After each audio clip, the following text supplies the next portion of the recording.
नमस्कार दोस्तों, आपका स्वागत है एक और बहुत ही इम्पॉर्टेंट वीडियो कॉस्ट अकाउंटिंग में लेबर चैप्टर। बहुत इम्पॉर्टेंट क्वेश्चन है, ये भी बहुत बार पेपर में आता है और प्रैक्टिकल में भी काम आता है।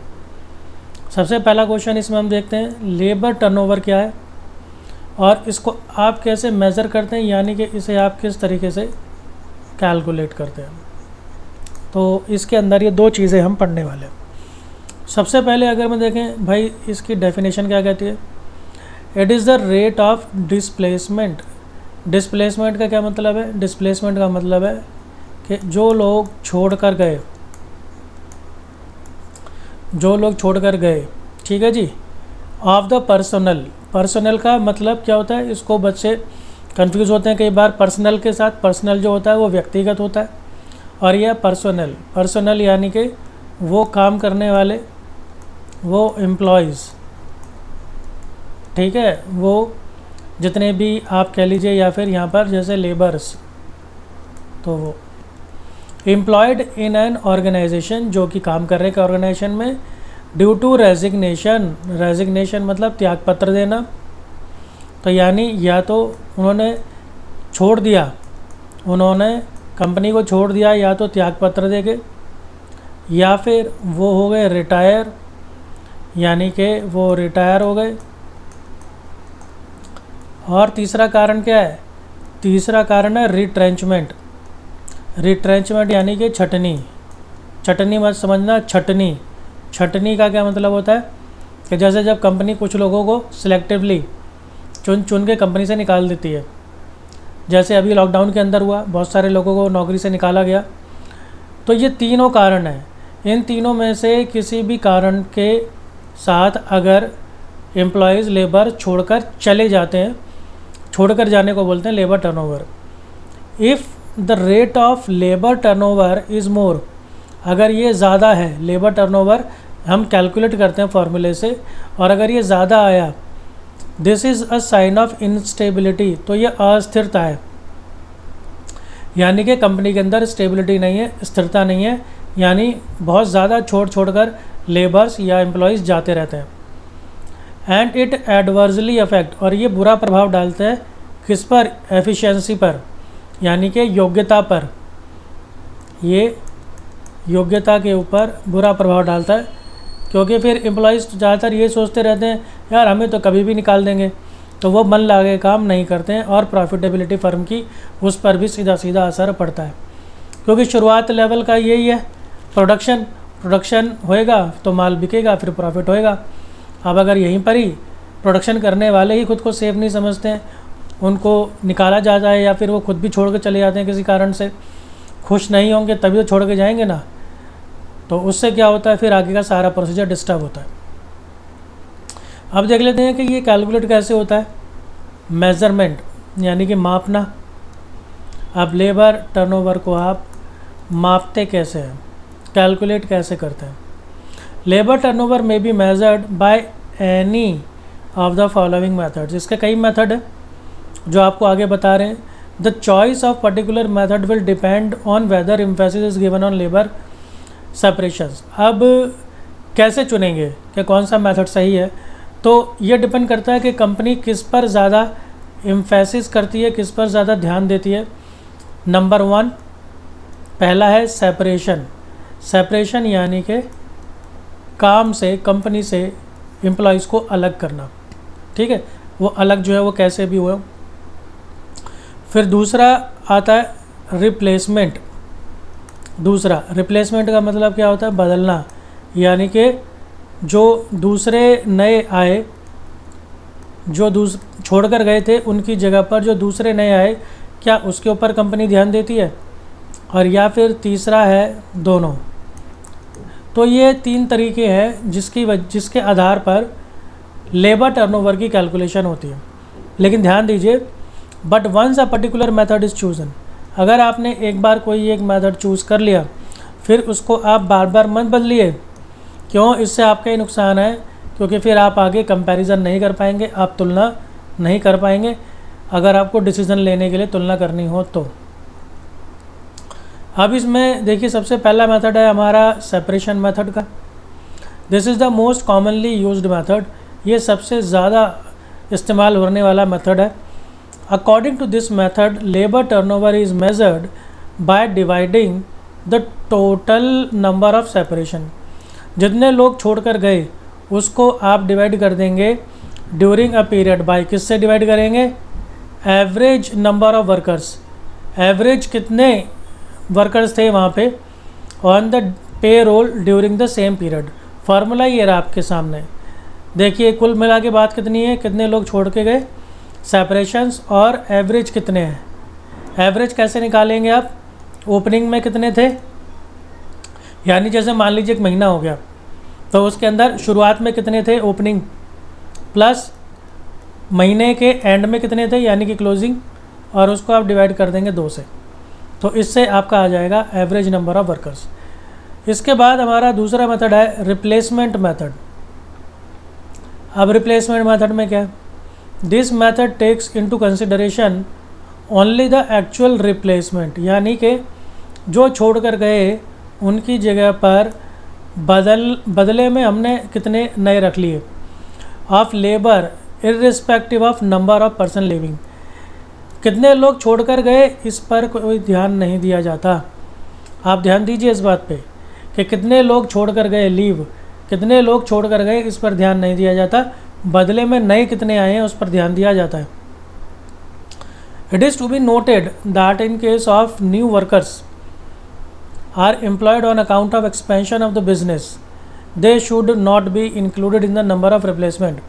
अगर एक्सपेंशन की वजह से नए वर्कर्स आए हैं तो उसको हम ध्यान नहीं देंगे, उसको हम यहाँ पर काउंट नहीं करेंगे, यहाँ फार्मूले में हम नहीं रखेंगे। जो छोड़ कर गए थे उन सीटों के ऊपर नए एम्प्लॉय कितने आए हैं वो तो हम लेंगे, लेकिन कंपनी ने अपना बिज़नेस बढ़ा दिया, एक की बजाय 2 फैक्ट्री कर ली और फिर नई सीटों के ऊपर नए एम्प्लॉयज़ आए, उसको हम इसमें काउंट नहीं करेंगे। तो यहाँ पर ऊपर है रिप्लेसमेंट और नीचे है एवरेज वर्कर्स, और ये वैसे ही है जैसे अभी पहले थे। इसके बाद हमारा तीसरा मेथड है भाई फ्लक्स मेथड, और ये क्या करता है? ये दोनों को लेता है, ये सेपरेशन को भी लेता है और ये रिप्लेसमेंट को भी लेता है। तो दोनों को आप प्लस कर देंगे और एवरेज नंबर से आप डिवाइड कर देंगे। फिर इसके बाद ना आपको एक चीज़ और निकालनी पड़ती है, equivalent annual rate of labour turnover. देखिए ये जैसे अभी हमने ऊपर कैलकुलेट करा लेबर टर्नओवर, तो जैसे क्या होता है ये एक महीने के लिए होता है जनरली, वैसे किसी भी पीरियड के लिए हो सकता है क्योंकि यहाँ पर हम पीरियड लिखते हैं, ठीक है। 1 महीने के लिए हो सकता है, क्वार्टरली का हो सकता है, 6 महीने का हो सकता है, कितने का भी हो सकता है। अब हमें अगर पॉलिसी बनाने के लिए देखना हो कि पूरे साल का कितना है, तो वो हम एनुअल निकालेंगे। किस तरीके से? इस तरीके से लेबर टर्नओवर रेट में be calculated a month, a quarter और for any period other than a year. हम किसी भी पीरियड के लिए इसको कैलकुलेट कर सकते हैं। इट में be converted into an equivalent annual labour turnover. इसको ये इक्विवेलेंट क्यों बोलते हैं? क्यों? जैसे आप अलग अलग महीने के लिए आप कैलकुलेट करते हैं। मान लीजिए आपने क्वार्टर के लिए कैलकुलेट किया, क्वार्टर 1, क्वार्टर 2, क्वार्टर 3 और क्वार्टर 4। क्वार्टर का मतलब 3 महीने का एक पीरियड। अब इसमें आप लेबर टर्नओवर कैलकुलेट करते हैं और वो सब जो है वो अलग अलग आती है, किसी में 4.2 आ गया, किसी में 1.5 आ गया, किसी में 6.3 आ गया, किसी में 2.5 आ गया। सबका लेबर टर्नओवर जो है वो अलग अलग आया, या परसेंटेज के अंदर भी आप कह लो, परसेंटेज के अंदर भी आ सकते हैं। अब अलग अलग आया। अब ये बताओ आप भाई पूरे साल में कितना, आप मुझे ये बताओ एनुअल का कितना है, आप मुझे अलग अलग का मत बताओ। तो अगर एनुअल का निकालना हो तो फिर एनुअल का कैसे निकालेंगे? तो उसके लिए लेबर टर्नओवर रेट जो आपने कैलकुलेट किया है divided by number of days in a period. अगर वो 1 महीने का था तो नीचे 30, अगर वो 3 महीने का था यानी 1 क्वार्टर का था तो उस हिसाब से 3 महीनों के जितने डेज़ बनते हैं वो मोटा माटी में बोलूँ तो 90 दिन, और फिर 365 से आप मल्टीप्लाई कर देंगे।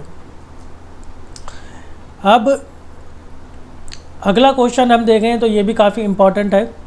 व्हाट आर द कॉजेज़, कारण क्या हैं?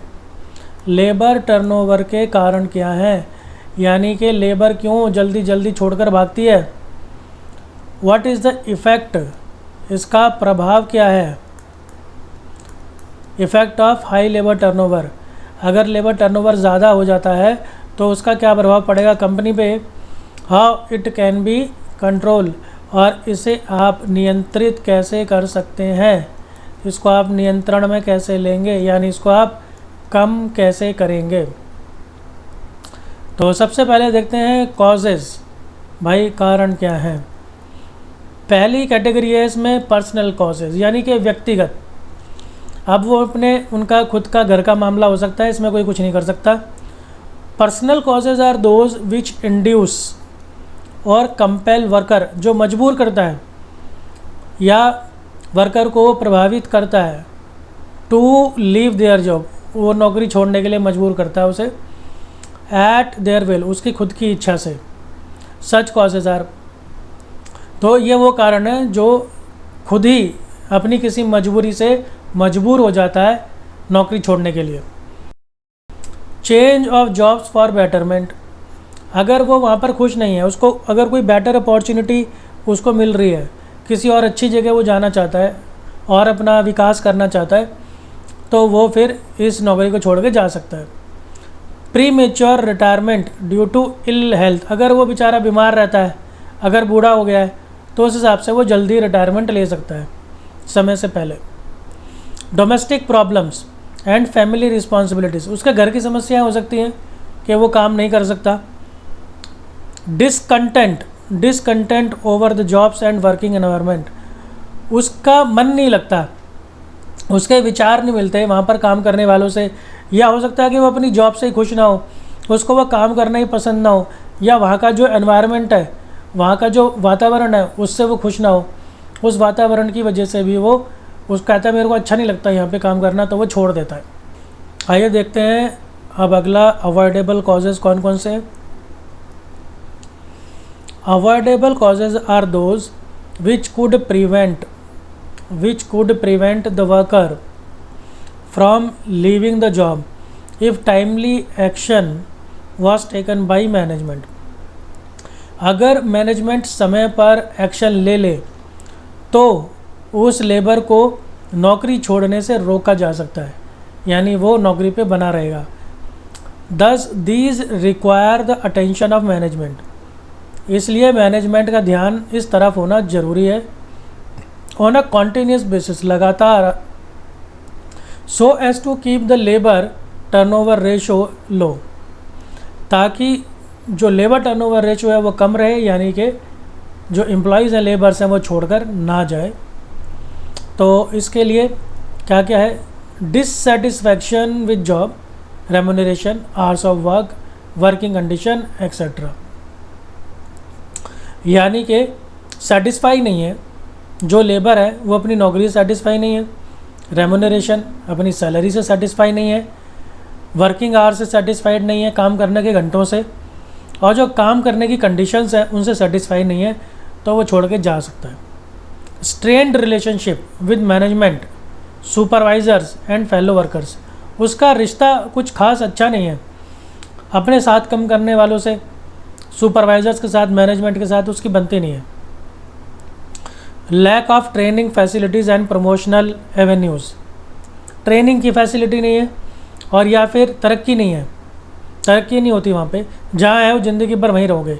लो वेजेस एंड अलाउंसेस, सैलरी कम मिलती है, भत्ते कम मिलते हैं, फैसिलिटीज़ नहीं मिलती है।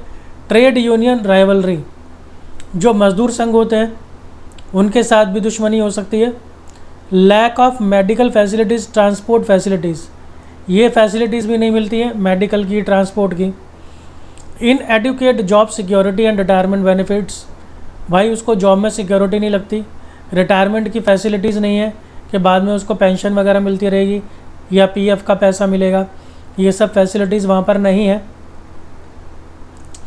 अनअवॉइडेबल कॉजेज़, अब unavoidable causes are those under which it becomes obligatory on the part of management to ask one or more of their employees to leave the organization।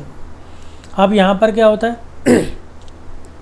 अब यहाँ पर मैनेजमेंट को मजबूरन खुद ही एम्प्लॉयज़ को बोलना पड़ता है कि भाई तुम काम छोड़ दो, यहाँ पर अब तुम्हारे लिए काम नहीं है। जैसे seasonal nature of business, seasonally काम करता है कोई बिजनेस, अब वो सीज़न चला गया तो अब ज़्यादा मज़दूरों की ज़रूरत नहीं है, तो भाई खुद ही कह देते हैं कि मालिक कह देते हैं भाई छुट्टी कर लो, अब तुम जाओ यहाँ से, जब ज़रूरत होगी तब तुम्हें बुला लेंगे। शॉर्टेज ऑफ रॉ मटेरियल नहीं मिलता है, बिजली की दिक्कत है, slack market for the product, market जो है छोटी हो गई है या कम है प्रोडक्ट के लिए, यानी माल ज़्यादा बिकता नहीं है। Change in the plant location, जगह बदल गई है, फैक्ट्री जो थी एक जगह से उठ के दूसरी जगह चली गई है। अब भाई जो आ सकते हैं नई जगह पे आओ, जो नहीं आ सकते वो जाओ। Disability unless making a worker unfit, कोई वर्कर किसी भी कारण से काम करने के लायक नहीं है, वो अपंग हो गया है या बीमार हो गया है या वो काम नहीं कर सकता। तो आइए आगे चलते हैं। अनअवॉइडेबल कॉजेज़ यहाँ पर हमारे ख़त्म हो गए। इसके अलावा फिर अब हमारे पास आता है इफ़ेक्ट या फिर कॉस्ट क्या है ऑफ हाई लेबर टर्नओवर। अगर आपका लेबर टर्नओवर बहुत ज़्यादा हाई है तो उसके आपको क्या क्या नुकसान होंगे। Labour turnover is expensive and generally it should be minimised. ये खर्चीला होता है क्योंकि बार बार लेबर छोड़ के जाएंगे तो इस कंपनी का कॉस्ट बढ़ेगा। कैसे बढ़ेगा अभी देखना आप, तो उसको कम से कम रखना चाहिए because it leads to increase cost of production, क्योंकि इससे कॉस्ट ऑफ प्रोडक्शन बढ़ जाती है इन कारणों से। कैसे? सबसे पहला इसके अंदर आता है हमारे पास, वो है प्रिवेंटिव कॉस्ट। प्रिवेंटिव यानी बचना। These cost are those which are incurred to keep the worker satisfied. उनको संतुष्ट रखने के लिए ये खर्चे करे जाते हैं। टू प्रिवेंट और discourage them for leaving the organization, ताकि उनको कंपनी छोड़कर जाने से बचाया जा सके। इसमें क्या क्या आता है? Cost of personnel management in maintaining good relations with others. अब जो समस्याएं ऊपर थी ना, उन्हीं को यहाँ पर ठीक किया जाएगा। कोशिश करी जाती है कि उनके बीच में गुड रिलेशन, अच्छे रिश्ते बने आपस में। अब इसके लिए कंपनी को कोई खर्चा भी करना पड़ता है, जैसे कई बार गेम्स का ऑर्गेनाइजेशन कर दिया या छोटी मोटी पार्टीज़ वगैरह करते रहे, खाने पीने का प्रोग्राम करते रहे, चाय नाश्ता वगैरह करते रहे, उनके बीच में अलग अलग तरह की एक्टिविटीज़ कराते रहे। इससे उनके अंदर जो है वो दोस्ती बढ़ती है। Cost of welfare activities and services, उनको वेलफेयर एक्टिविटीज़ करनी पड़ती है उनका कल्याण करने के लिए, यानी उनको और अच्छा लगे, जैसे कि कैंटीन की facility, medical facility, transport facility, इस तरीके से। कॉस्ट ऑफ पेंशन, ताकि उनको सिक्योरिटी लगे, भाई यहाँ पर पेंशन है, ग्रेचुटी स्कीम है, तो इससे उनको सिक्योरिटी मिले, रिटायरमेंट के फैसिलिटीज़ मिले। एक्स्ट्रा बोनस, उनको एक्स्ट्रा बोनस दिया जाए और दूसरी जो सुविधाएं हैं परक्विजिट्स वो दी जाए। रिप्लेसमेंट कॉस्ट अगर हम इसमें देखें क्या आती है, these cost include all such losses and wastage arising because of the inexperienced new labours. अब लेबर टर्नओवर हाई है, यानी कि बहुत सारी लेबर जल्दी छोड़ के चली जाती है, तो फिर नए लेबर्स आते हैं, और जब नए लेबर्स आते हैं तो फिर ये वाले सारे खर्चे बढ़ जाते हैं। देखिए, कॉस्ट ऑफ रिक्रूटमेंट, भर्ती करेंगे ना उनको तो उस पर भी खर्चा आता है। कॉस्ट ऑफ ट्रेनिंग, भर्ती करने के बाद उनको ट्रेनिंग भी देनी है, ट्रेनिंग में खर्चा आएगा। Loss of output due to time gap in recruiting new workers. अब जब सीट खाली हुई थी और फिर सीट जब भरी, इसके बीच में टाइम गैप होता है, कुछ दिन हो सकते हैं, हफ्ते हो सकते हैं, तो इतने समय तक काम रुकता है, प्रोडक्शन रुक जाता है या कम होता है। Loss due to inefficiency of new workers. अब जो नए वर्कर आए हैं, अब वो एकदम से एक्सपर्ट तो होंगे नहीं, ट्रेनिंग लेंगे, काम करना सीखेंगे धीरे धीरे, तो उससे क्या होगा, उनके अंदर इतनी एफिशिएंसी नहीं होती, कुशलता कम होती है, उसकी वजह से लॉस होता है। Cost of accidents due to lack of experience of new workers. नए वर्कर्स को काम करने का तजुर्बा नहीं होता, इसलिए एक्सीडेंट ज़्यादा होते हैं, यानी कि नुकसान। Cost of extra scrap and defective work of new workers. अब नए वर्कर्स हैं, काम करना आता नहीं है ज़्यादा अच्छे से, इसलिए स्क्रैप यानी कि डिफेक्टिव वर्क ज़्यादा होता है, माल ख़राब ज़्यादा करते हैं वो लोग। Cost of tools and machines break down. Machines हैं, टूल्स हैं, उनको तोड़ते ज़्यादा हैं वो। क्यों? क्योंकि उनको हैंडल करना नहीं आता ये सारी चीज़ें, क्योंकि वो नए हैं। इसके अलावा इसका आखिरी हिस्सा कि अब ये जो हाई लेबर टर्नओवर है इसको हम कम कैसे करेंगे, तो इसके लिए है, इसको हम ये कुछ स्टेप्स बता रहे हैं, इससे ये कम हो सकते हैं। Devising a suitable and satisfactory wage policy. भाई उनको सबसे पहली चीज़ तो पैसा सबसे पहले आप ठीक से दो, अच्छे से। सबको क्या चाहिए? पैसा। तो बस उनको भाई सैलरी वेजेस आप ऐसे दो कि वो खुश रहें।